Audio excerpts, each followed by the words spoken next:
Pero okay na. Okay, ang akong topic mao ang Mariology.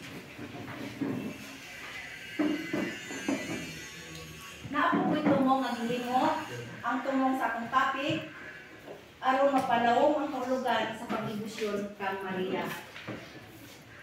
Aron sa makabati o mabati ang kabiliton sa papel ni Maria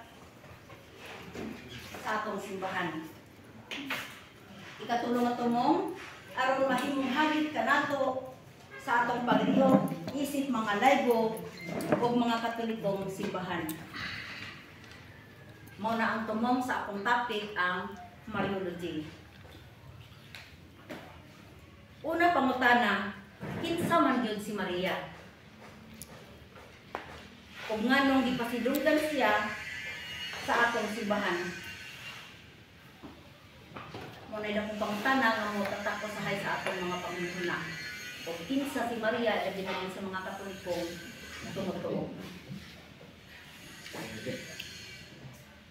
Si Maria, una, ilaw nato siya. Sa una gani, wala ko ikabang kaagan about sa Maria maskin tuon o nabunyagan ko sa Katoliko tungod lagi kay nato mong ginikanan kulang sa pagpaila-ila kang Maria. Pila ang iyang edad nga naburos siya? Pila ang iyang edad nga nanganak siya sa ato ang Ginoong Kristo? Una nato ang pagila-ila kang Maria. Estimated nga edad nga gihatag sa atong pagtuo Katoliko, 14 years old si Maria. O ang iyang birthday, September 8. Ang iyang address, Nazareth, Galilee. Ang iyang bana, si Jose. Ang ginikanan po ni Maria, mao si ang iyang papa, si Joaquin. Ang iyang mama po, si Santa Ana. Si Maria po sa unang panahon, gidagnayan ni Robert Ferrucci sa tuig 1987 nga Madonna of the Street. Nganong Madonna of the Street man siya? Tungod kay sa iyang pagkabatanon, magsigi naman siya og dagan. Sige siya blakaw, sige siya og tago. Tungod pinapuno man siya, tungod sa iyang pagburos sa ato ang manluwas ng sila ng Kristo. Sa libro sa Henesis ato mabasa na ang Diyos nagbuhat og tao. Ug ang tao nagbuhat sa Diyos sa tanaman sa Eden. Ang Eden mao ang paraiso. Ang Diyos naghatag og sugo kang Adan ug kang iba nga dili mukaon sa bunga sa kahoy nga anaa sa taliwala sa tanaman. Apan ang babae gibuhat sa Diyos, apan ang babae nga gibuhat sa Diyos nagpatintal sa bitin. Ug gisupak niya ang sugo sa Diyos ug mikaon man siya sa bunga sa kahoy nga gidili sa Diyos. Mabasa kini sa Henesis 3:4 ngadto sa 6. Ug iya usab gihatagan ang iyang bana nga si Adan. Busa nakasala sila batok sa Dios ug tungod niini gipapahawa sila sa tanaman sa Eden. Ug tungod sa pagsupak sa tao sa sugo sa Dios, ang tao mamatay na. Henesis 3:2. Ug sa bakong tugon miingon si San Pablo, nakasulod sa kalibutan ang sala pinaagi sa usa ka tawo. Ug ang sala nagdadag kamatayon. Busa mikaylap ang kamatayon ngadto sa tanang katawhan kay nakasala man ang tanang tawo. Roma 5:12. Babae nga gingandan og iba. Siya ang instrumento nga gigamit sa dautan aron makasala. Aron ang tao mahimulag usab sa Dios.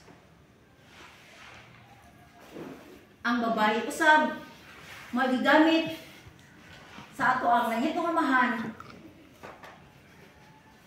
Ang babae maghimo niyang instrumento nganong dunay nagpadansang sa cross aron motubos sa sala sa katawhan. Ipahayag kini sa Dios diha sa Henesis 3:15. Mingon ang Dios sa bitin o sa babae, himuon kong magdinungtanay ikaw ug ang babae, mahimong kaaway ang tao ug ang bitin, ug mahimong kaaway ang imong kaliwat ug ang iyang kaliwat.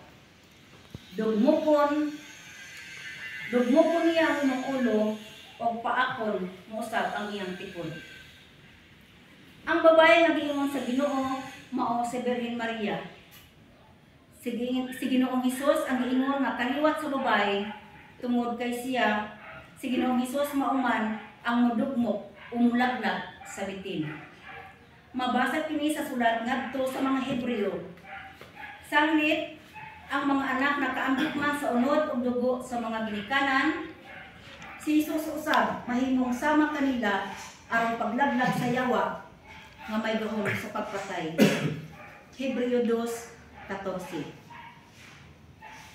Si Saint Justin Martyr ni adtong tuig 160 ug si Saint Ireneo sa tuig 180 miingon nga ang Genesis 3:15 Proto-Evangelium sa English, the first gospel, sa Bisaya unang ebanghelyo naghisgot kang Ginoong Hesus.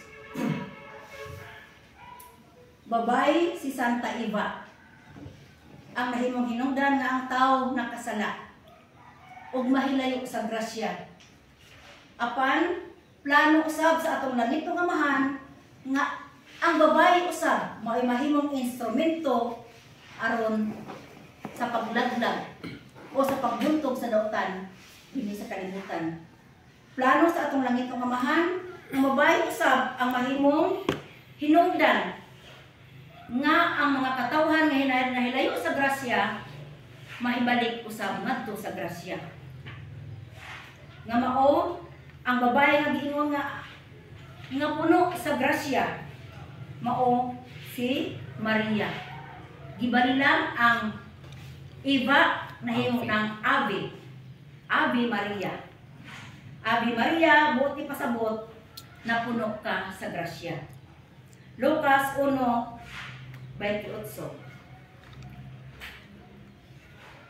Naa diha mahimutang Hail Mary, full of grace, or maghimaya ka pa Maria na puno ka sa grasya. Ang unang babae, Eva, mao'y nahimong hinungdan nga nakasala at kinabalik-balik na dito.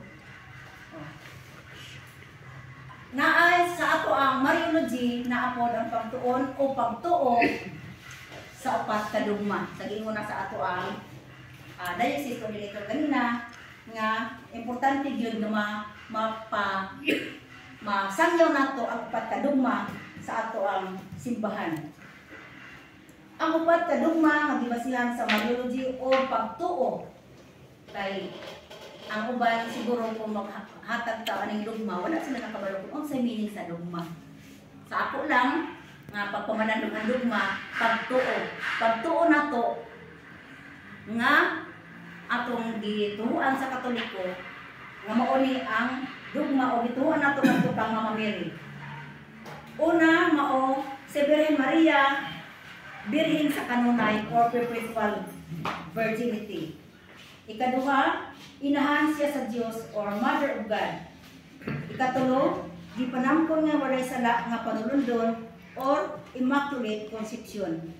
Ang ikaupat, ang pagkayab sa langit, lawas ug kalag sa ato ang inahan nga si Maria or Assumption. Ang una o birhen sa si Maria Birhen nga ulay sa kanunay bisan siya nagmagdos nanganak o human na nanganak tungod kay ang iyang pagmagdos pagkanak o pagkinabuhi dili kasarangan. Wala si San Mateo magpasabot nga dunay nahitabo kang Mama Mary o kang San Jose human siya manganak. Kay nasayod man si San Mateo nga ang kaminyoon ni Birhen Maria o ni San Jose plano sa Dios. Busa walay malisya ang ilang panagtipon. Ang malisya naara sa unahuna sa mga Protestante. Si San Jose mataro nga tao o si Birhen Maria gipanalanginan pag-ayo sa Dios og napabilin kaniya ang gahom sa Dios busa dili mahitabo nga ang daotang mga pulong mapasipala kaniya ug walay kahigayunan nga matintag siya sa tawhanong mga butang. Si Birhen Maria inahan ni Ginoong Hesukristo, Diyos nga nagpakatao, busa mahimo niya ang tanan. Sa sulat ni San Juan ato mabasa nga si Ginoong Hesus makahimo pagsulod nga dili moagi og pultahan. Kini nagpasabot nga makagawas usab siya nga dili moagi og pultahan. Sa pagkamatay ni Ginoong Hesus, dito niya kang San Juan gibilin si Birhen Maria, dili kang San Jose. Aron malikayan ang mga daotan o mapasipalahon nga mga unahuna batok sa iyang inahan. O kung naapay laing anak si Birhen Maria, dito unta niya gipaipon pagpuyo si Maria. Atong hinumduman nga ang kaminyoon ni San Jose o ni Birhen Maria dili ordinaryo. Kay kini plano man sa Dios.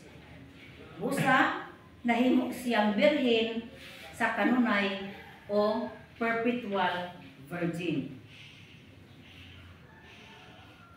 Ikaduha, si Birhen Maria gihimo sa Dios nga inahan sa iyang anak sa pagpakatao, busa dili ikalimod nga talagsaon ang iyang pagkababay. Ang mga pulong inahan sa Dios gikan sa Griego nga pulong Theotokos or Mother of God. Kini nga titulo gideklara sa Council of Ephesus sa tuig 431. Sa tinuod lang mahimo sa Ginoong Hesus ang pag-ani sa kalibutan nga dili moagi sa sabakan sa usa ka babaye. O muanhi nga dako, pwede nga muanhi siya nga dako na. Apan niani siya ingon gayud nga anak sa Birhen Maria o kini gisgutan na sa daang tugon sa sulat ni propeta Isaias. Ug ang katumanan niini gisaysay sa mga Kristohanon nga mao silang San Lucas o San Mateo. Sa libro sa Deuteronomio ato mabasa ang Ginoo mao ang atong Dios. Ug sa sulat ni San Pablo ngadto sa taga-Roma, ang Dios mao ray Ginoo sa tanan. Ang tin-aw nga si Ginoong Dios mao kini ang rason ug mao kini ang rason nganong ang mga Kristiyanos